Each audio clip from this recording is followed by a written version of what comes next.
presentan P1. Conoce Termas de Río Hondo, en Santiago del Estero. Pawny, www.pawny.com.ar. Citroën Creative Technology.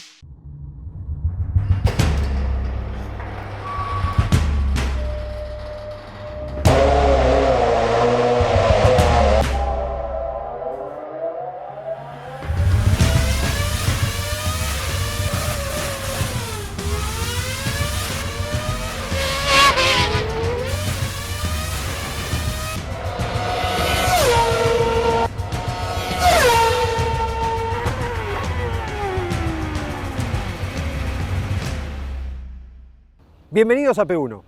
Desde el comienzo de este ciclo hemos dicho con Mauro que tratamos de ver las cosas de otro modo, las carreras y el mundo de las carreras, las historias de las carreras de otro modo. Y uno habla de carreras de autos y habla de velocidad, y si uno habla de velocidad habla de acelerador. Pero no todo se trata de acelerador. Yo recuerdo, Diego, haber leído en varios libros de Juan Manuel Fangio, vaya personaje para hablar de automovilismo, que Fangio siempre decía y destacaba lo que es frenar, saber frenar. ¿Cuánto se destaca un buen piloto si sabe frenar bien? Entonces, fuimos ahí. ¿Cuántos son los secretos de saber frenar para un piloto? ¿Cuán importante es el freno en un auto de carrera, en un piloto de competición? Este es el índice del día de hoy. Los frenos de carbono no funcionan hasta 400 grados de temperatura. Cuando digo no funcionan, apretás el freno y no frena literalmente el auto. Cuando llega a los 400 frena de golpe y agarra mucho grip. Y sin embargo lo que están intentando es presuntamente andar más rápido a través de querer frenar menos. Esto es apenas lo que tenemos como muestra del día de hoy. Y cito otra vez a Fangio, ya que lo citaste vos. Fangio siempre decía, la mejor carrera es aquella que se gana por la mínima diferencia, acaso yendo lo más despacio posible. Y ya que vamos a hablar de freno, pausa. Enseguida venimos con el núcleo de P1.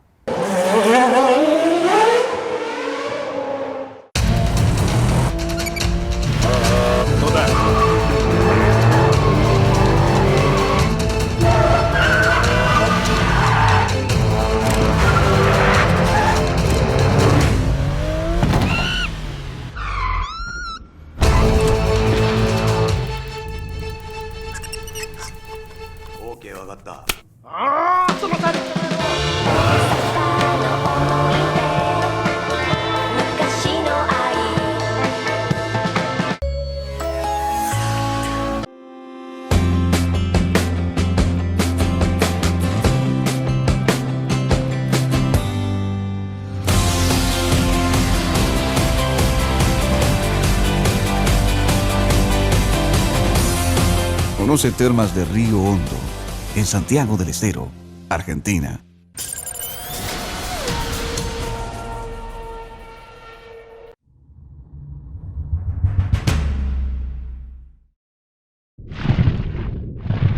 Pawny, la fuerza de la mayoría. En Argentina, 6 de cada 10 tractores son Pawny. Pawny, www.pawny.com.ar.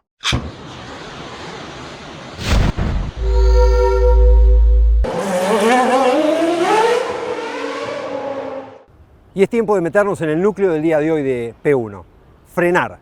¿Cuán importante es frenar? ¿Cómo hay que frenar? Pechito López, cuando llegó a la República Argentina a correr aquí, marcó rápidamente una diferencia en eso, en cómo frenaba sus autos de carrera. Y cuando planteamos este tema en la producción, Diego, creíamos que iba a ser un programa interesante. Yo, sinceramente, me sorprendí por la importancia que le dieron los pilotos a este tipo de programas. Saber frenar, explicarle a las nuevas generaciones que no hace falta acelerar con los dos pies, como vulgarmente se dice. Saber frenar es clave para un piloto top. Si no, escuchen.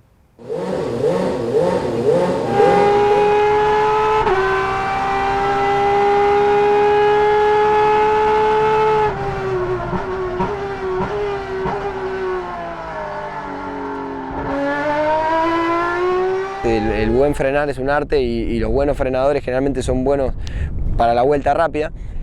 Y lo que se trata es de adaptar constantemente ese grip del circuito a tratar de ejercerle la mayor presión de frenada posible con el auto que uno que está manejando. Hay autos que tienen mejor grip porque tienen más adherencia, permiten frenar con mayor presión. Con lo cual, frenar con mayor presión en primer lugar lo que permite es una desaceleración más brusca y eso genera obviamente que se frene más tarde, con lo cual el tiempo se gana no por la frenada en sí, sino por la cantidad de metros más que haces a fondo. El freno es muy importante para conseguir la mayor velocidad posible, justamente es una de las cosas que más trabajamos en los circuitos, porque de alguna forma permite varias cosas. En primer lugar, poder seguir acelerando a fondo más tiempo en la recta previa a la curva de que se trate. Segundo, con una maniobra adecuada de frenado vas a poder ubicar el auto correctamente de la manera más conveniente para poder salir de la curva con la mayor eficiencia. El frenar bien en un auto de carrera es un beneficio enorme. El frenar, y no se trata generalmente de frenar más adentro, sino de frenar el menor tiempo posible, ¿no? La velocidad grande la parás en 5 décimas. Todo lo otro es aproximación. Eso ocurre hasta el momento que uno empieza a doblar, que ahí es otra la historia. Ahí la frenada continúa, pero cambia totalmente. Ahí empieza a jugar las fuerzas laterales, porque uno siempre viene frenando en línea recta a la curva, y en el momento de empezar a girar el volante, automáticamente, por una cuestión física de fuerza, uno puede aplicar tenés que repartir un poco la desaceleración vertical con la desaceleración que vas a ejercer horizontalmente, que es la de doblar, ¿no? Entonces vos tenés que jugar un poco con esa desaceleración de los dos ejes, y ahí es donde se ven los buenos pilotos. Se trata de aprovechar el inicio de la curva como zona de frenado. Por lo tanto, tiene que ser el piloto capaz de venir frenando, eventualmente con mucha intensidad, y además luego darle al auto la posibilidad de ir doblando, ingresando a la curva hasta un punto medio en el que comienza la fase de aceleración. Y eso realmente lleva entrenamiento, lleva que proponérselo, es mucho más allá de lo que se piensa simplemente frenar y acelerar, no. Requiere una sensibilización con los pedales y con el vehículo, con la adherencia de los neumáticos sobre la pista que está transitando, para optimizar esa secuencia de maniobras que le permita completar todo en menos décimas de segundo. Digamos, no es solamente venir y frenar. Si vos frenás de más, te quedás sin velocidad para que el auto, como uno le llama, carretee en la curva, tenga esa velocidad de curva que necesita. Entonces, bueno, es coordinar presión de freno en el momento y lugar exacto y soltar el freno para que quede con velocidad el auto para transitar rápido la curva. A veces la gente interpreta que si quiere andar rápido no debería frenar, o no debería frenar mucho. Entonces, bueno, es una de las cosas que más les cuesta aprender a los que se inician en la actividad, que por lo general los ves incluso en las categorías promocionales, se producen ingresos a las curvas excedidos de velocidad, que luego les hace perder mucho más tiempo en el tránsito por la curva, y sin embargo lo que están intentando es presuntamente andar más rápido a través de querer frenar menos. El piloto no razona frenar, el piloto tiene que frenar y no piensa la frenada. Sí puede lograr pensar cómo sobrepasar a un piloto, su visión, digamos, de cómo llegar a la curva, una referencia visual, un montón de cosas que cada piloto tiene. Ahora, cuando comienza a frenar, es puramente lo que le sale. Cuando un auto no para bien, para ellos que son tan exigentes, con tiempos tan acotados, no tienen margen de error a parar un auto. El auto paró y una vez que lo paré tengo que hacer otra cosa. Cuando no lo pudieron parar como ellos, en donde ellos quisieron, como ellos quisieron, en el tiempo que ellos necesitan, no pueden ingresar y ya están pensando en otra cosa. Y ahí viene donde generan ni de trompa. Creo que la primera etapa del aprendizaje de un piloto tiene que ser aprender a frenar. O sea, no te digo que es lo único, pero es un porcentaje importante de lo que tiene que desarrollar un piloto. Cuando yo empecé a correr siempre hablaba de acelerar y no le daba mucha importancia al tema frenos, no se trabajaba prácticamente en los frenos. Es algo relativamente nuevo, no digo nuevo hace 2 o 3 años, pero que viene evolucionando. Hay mucho tiempo para donde el auto empieza a frenar. Las frenadas en los autos de turismo sobre todo son muy largas, depende de las velocidades, suelen ser de 100 metros, 130 metros, entonces muy larga la distancia en la que recorre un piloto con el freno apretado, ¿no? Lo que termina definiendo en una palabra la frenada son los últimos metros de transferencia entre doblar y frenar. Ahí se ven los buenos pilotos, porque tenés que tener muchísima sensibilidad, es recontra difícil tener esa sensibilidad justa de saber cuándo es que la goma va a perder el grip y va a empezar a bloquear, y ya estás doblando, ¿no? Entonces empiezan a conjugar un montón de cosas que pasan muy, muy rápido. El límite del auto empieza con el frenado. ¿Lo pudiste parar bien? Cuando soltas el freno, empieza a jugar la aerodinámica de una forma según la velocidad de la curva y todo lo que es una configuración de suspensión. Entonces, cuando lo pudiste soltar y si tenés una buena velocidad de tránsito, que le llamamos, cuando al auto no le haces nada, le soltás el freno no le estás haciendo nada. Por un instante no le haces nada, el auto ingresa. Si vos pudiste resolver bien un frenado, seguramente vas a deducir si es trompa o cola, esa tanto que hablamos en el ingreso. Si bien sigue siendo una referencia geográfica el lugar donde frenar para un piloto en cualquier circuito, por supuesto que todo cambió cuando llegó la adquisición de datos. Bueno, Traverso se la desconectaba al equipo de Berta para que no vieran lo que hacía arriba del auto, pero la adquisición de datos, por supuesto, a un ingeniero le da una herramienta fundamental para marcar un error o un acierto del piloto. Atentos a este tema. En el año 2007 se empezó a medir la performance de los autos de carrera mediante GPS, que no solo te dan la velocidad, sino la posición en la pista, y ahí se pudo empezar a medir la importancia del frenaje y cómo hacer para evolucionar. O sea, antes los pilotos lo hacían intuitivamente, hoy en día se sabe con certeza cuánto se gana o se pierde frenando y también el piloto se puede analizar para ir evolucionando permanentemente en los frenajes. Esto es un GPS que nos marca en el eje vertical las velocidades y en el eje longitudinal tenemos los metros, ¿no es cierto? De esa forma sabemos la velocidad por cada punto del circuito y es lo que nos ayuda a ver la velocidad de tránsito de cada sector, las frenadas, las aceleraciones y demás. Y esto poder compararlo con otro auto del equipo, ¿no es cierto? En este caso marcamos el punto donde es la velocidad más rápida de este circuito. Estamos en el Autódromo de Neuquén, se llega a 244 km/h a la curva número 2 y es la frenada más brusca que tenemos, donde se ingresa a 105 km/h a una curva de tercera velocidad, ¿no es cierto? Cuando nosotros en el gráfico vemos la línea lo más vertical posible, es cuando logramos la mejor frenada. Prácticamente es el referente sobre frenos en la República Argentina. Se llama Bruno Santoro, es especialista, es el que provee de frenos a la mayoría de los equipos, no solamente del turismo carretera, sino también de otras categorías, como el Super TC2000. Todos los elementos de fricción tienen sus problemas digamos, de asentamiento o como un motor. Bueno, acá tenemos un disco que está hecho de fundición gris, que necesita un tiempo de rodaje entre la pastilla y el disco.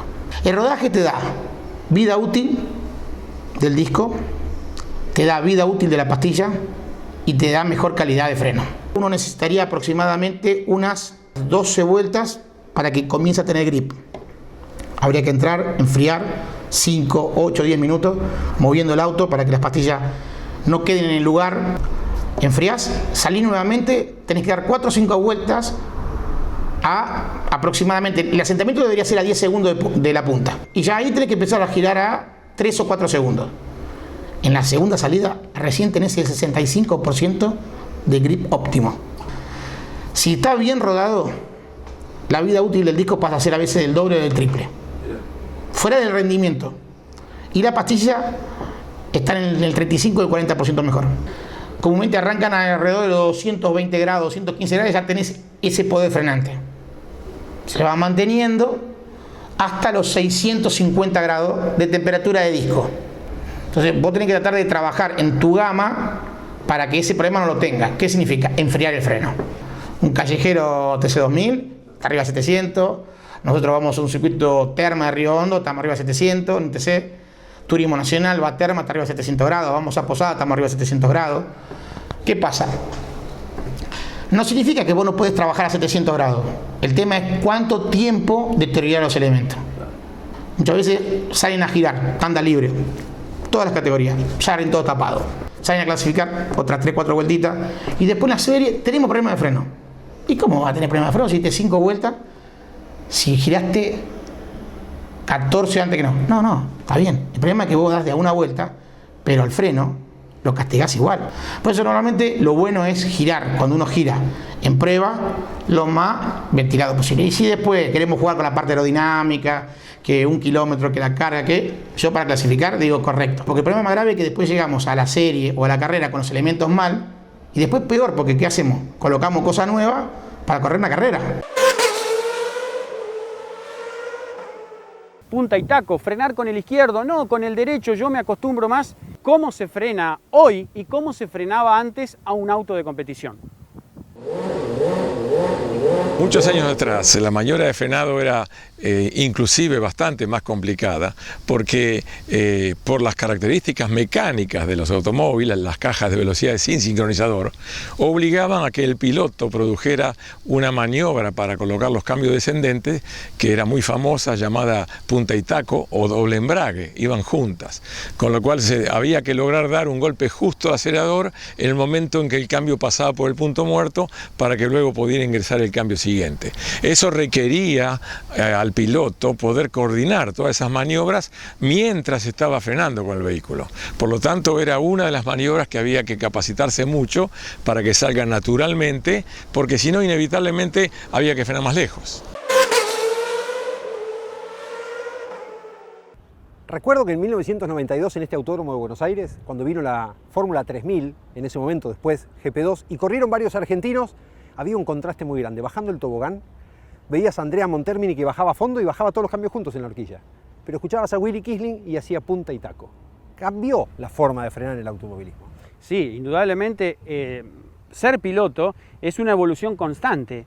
Frenar con el izquierdo o antes se frenaba con el derecho y cómo ha ido cambiando a raíz de cambios técnicos, por supuesto, el tema especialmente de la caja de cambios y el power shift que ha cambiado la manera de frenar y en eso se ha avanzado mucho. Hay libros, Diego, los pilotos me han contado que hay libros que tratan sobre cómo frenar, libros muy técnicos que tal vez, a veces hasta siendo periodistas uno no tiene acceso, pero los pilotos leen mucho de saber frenar bien. Hay ingenieros que se dedican a escribir sobre ese tema. Fíjate la importancia que tendrá. La adquisición de datos, lo hemos visto también, cómo marca en qué momento un piloto frena correctamente y cuándo está frenando antes de tiempo. Recuerdo también que Pechito López, cuando hizo su primera prueba en Fórmula 1, se quedó corto con el freno, porque frenaba tanto el auto que no se lo esperaba. Bueno, López habló también en el día de hoy sobre cómo se frena con los frenos de fibra de carbono. Realmente es un tema apasionante. Hay clínicas, como la de Rob Wilson en Inglaterra, a la que los pilotos van para que les enseñen a frenar, no solamente a hacer radio de juro. Muy importante lo que dijo Santoro, ¿sí? Sobre cómo cuidar los frenos, cómo asentar las pastillas.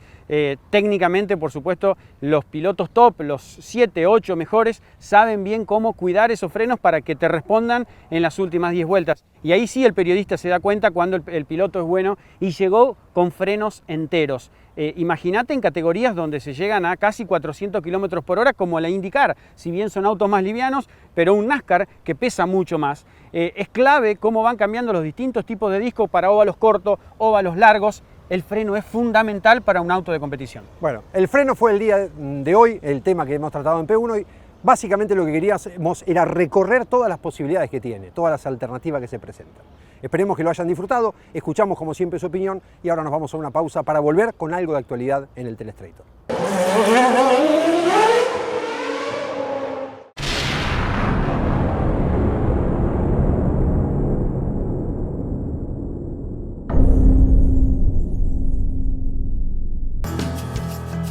Montanari, concesionario oficial Volkswagen, Ford y Fiat en Pergamino, Volkswagen en Junín y multimarcas en Colón.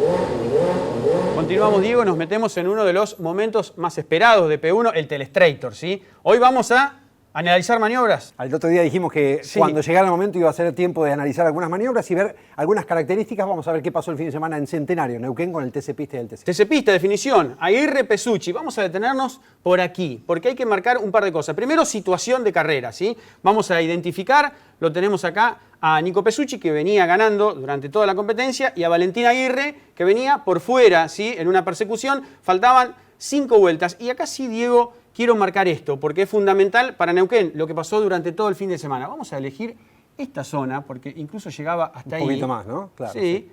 Ese sector estuvo sucio. Claro. El problema no es el ancho aquí, ¿no? No, el problema, acá lo que tenés lamentablemente es que te queda solamente una fracción de la pista para utilizar, que es el ancho igual de 2 o 3 autos. El problema es que, por supuesto, si no está limpia, va a llevar al error seguramente a quien esté dentro. Vamos a detener aquí porque Pesucci va por dentro y golpea el pianito. Y acá es bueno, Diego, marcar esto, que estamos con una diferencia de casi 15 centímetros en la parte más alta del piano con respecto al perfil del asfalto. Mira, vamos a ver algo que es interesantísimo, que es cuánto está levantado. Indudablemente realmente queda en el aire el auto de Pesucci. Es imposible que lo tenga, por supuesto, lo va a perder y por supuesto ahí va a venir el momento del impacto a Valentín Aguirre, que está por fuera. Quiero detenerme, a ver un poquitito más, acá, Diego. ¿Qué pasa acá? Te voy a ampliar antes del impacto entre Pesucci y Aguirre, porque es fundamental para analizar el toque esto. Bueno, hay que tener en cuenta, básicamente es esto.